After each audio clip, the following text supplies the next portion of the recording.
Hello students, I am Shivam Sahu. आज जो हम बात करने वाले हैं exercise 6.3 introduction of exercise 6.3। Okay, तो यहाँ पर इस एक्सरसाइज को स्टार्ट करने के पहले अपन यहाँ पर इस एक्सरसाइज का इंट्रोडक्शन समझेंगे कि यहाँ पर अपने को पढ़ना क्या क्या है। ओके, तो यहाँ पर जो एक्सरसाइज 6.3 है, यहाँ पर अपने को पढ़ना है equation of tangent and normal to a curve. आपको यहाँ पर दो चीज पढ़ना है, एक तो इक्वेशन ऑफ टेंजेंट एंड पढ़ना है इक्वेशन ऑफ नॉर्मल। ओके, तो यहाँ पर ध्यान से देखिएगा। सबसे पहले अपन ये समझते हैं कि टेंजेंट और नॉर्मल होता क्या है। ओके, तो देखिए, जैसे मान लीजिए ये आपका एक कर्व है, आपका इस तरीके से एक कर्व है।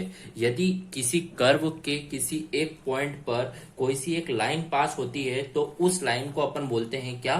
टेंजेंट। ओके, तो इस लाइन को क्या बोलते हैं अपन? टेंजेंट। तो टेंजेंट तो समझ में आ गया कि किसी भी कर्व के किसी भी एक पॉइंट पर कोई सी भी लाइन उसे यदि टच करके जाती है तो उसे अपन क्या बोलते हैं? टेंजेंट बोलते हैं। अब देखिए, टेंजेंट तो मीनिंग समझ में आ चुका है। अब कर्व के बारे में समझते हैं। तो कर्व क्या होता है?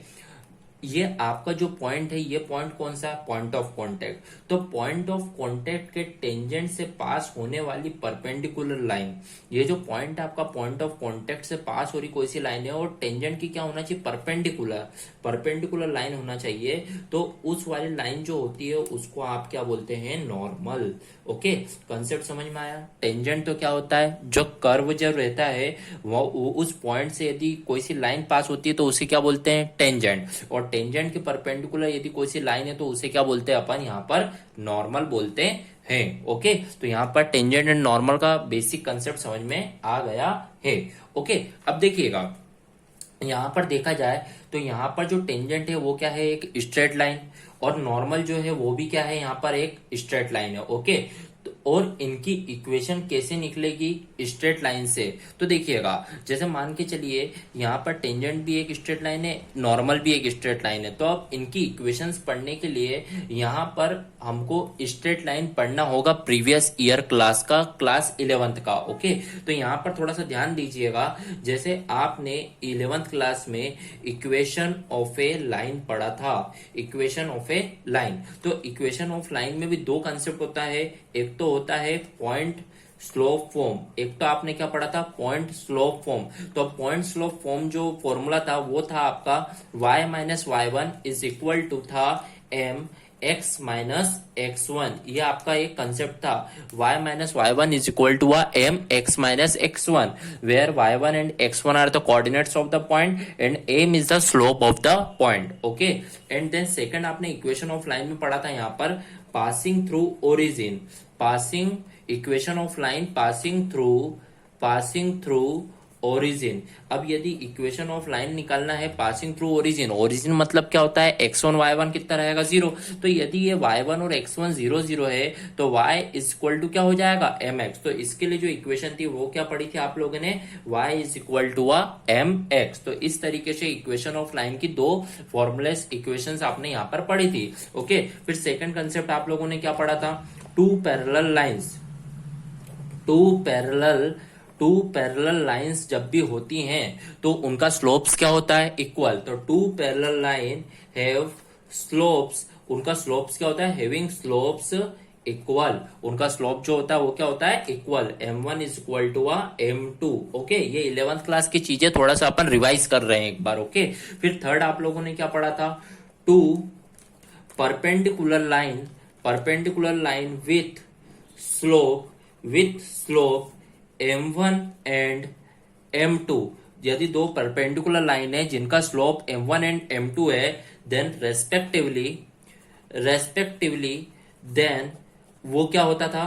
m1 m2 is equal to minus one. Okay, यदि दो लाइन एक दूसरे के परपेंडिकुलर होती है तो उस केस में जो आपका जो स्लोप होता है वो क्या होता है? m1 m2 is equal to minus one. Okay, फिर आपने यहाँ पर और भी पढ़ा था क्लास 11th में, फोर्थ आपने पढ़ा होगा यहाँ पर कि जो slope of line parallel to x axis, यदि स्लोप ऑफ लाइन जो रहती है वो पैरेलल टू एक्स एक्सिस होता है तो उसका जो स्लोप रहता है वो क्या रहता है? 0 रहता है। ओके, यदि आपका लाइन पैरेलल है एक्स एक्सिस से है तो थीटा जो रहेगा वो 180 बनेगा, तो उस कंडीशन में आपका जो स्लोप होता है वो क्या होता है, 0। ओके, बात करते हैं आगे, जैसे कि भैया slope of a line, slope of line, slope of line parallel to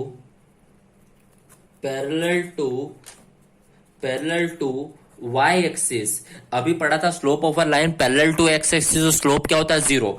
अब slope of a line parallel to a y axis, तो उस कंडीशन में जो आपका स्लोप रहता है वो होता है इनफाइनाइट। ओके, तो इस तरीके से अपन थोड़ा सा रिवाइज कर रहे हैं क्लास 11 का स्ट्रेट लाइन का चैप्टर, क्योंकि स्ट्रेट लाइन का चैप्टर पूरा की पूरा यहाँ पर यूज होगा। ओके, तो बढ़ते हैं इसी तरीके से आगे। 11th क्लास में और क्या देखा था यहाँ पर, तो 5th के बाद अपन 6th देखेंगे। यहाँ पर क्या देखा था अपन ने, वहां पर यदि देखिए two curve intersect at right angle is called orthogonal curve.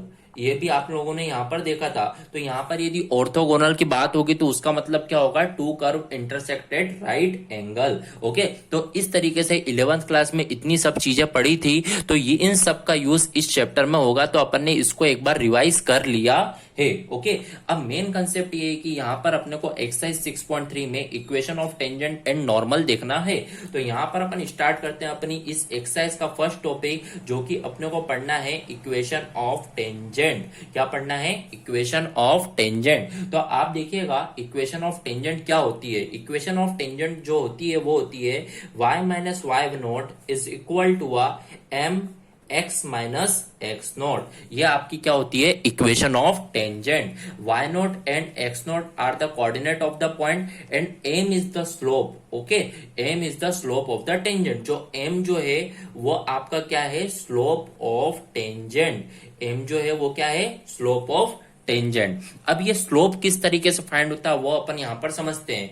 m जो फाइंड आउट होता है वो होता है dy बाय dx के फॉर्म में। ओके, अब वो किस तरीके से होता है आप समझिएगा।